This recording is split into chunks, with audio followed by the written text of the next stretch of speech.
серьезном уроке конь языка мы с вами поговорим о послелогах. Послелоги – это кыбарьяс.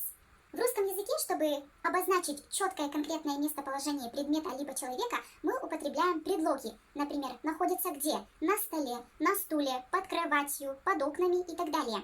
А чтобы в коми-языке также обозначить четкое конкретное местоположение, мы используем послелоги. Послелог – это часть речи, которая связывает слова в предложении и помогает более точно обозначить, где находится тот или иной предмет, либо человек, либо существо. Большая часть этих послелогов оканчивается на суффикс «ын».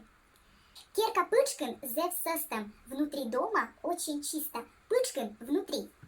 Керка вештин югьяле шонды. Над домом светит солнышко. Вештин означает над. Подчервылын куйламинам дыш каньмай. На печке лежит моя ленивая кошечка. Вылын на. Школа гэгэр котралады челядь. Вокруг школы бегают детишки. Пывщан вештын сулала теплица. Напротив бани стоит теплица. Вештын напротив. Сарай бокын сулала жигули машина. Возле сарая стоит машина жигули. Бокын возле. Бокын также можно сказать дорын, бердын, дынын. Уджалан луньяс костын. Эмаши шоччан луньяс. Между рабочими днями, к счастью, существуют и выходные дни. Козилын пукалая вредная кача. На самой верхней части елки сидит ворчливая вредная сорока. Приведу в пример самые простые послелоги, которые также обозначают месторасположение.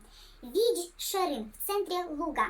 Ошинь улын гудек ворса под окнами. Кафе воджин перед кафе. Вэр саен за лесом. Тут выучка, да и запомните, друзья, там все, а дишь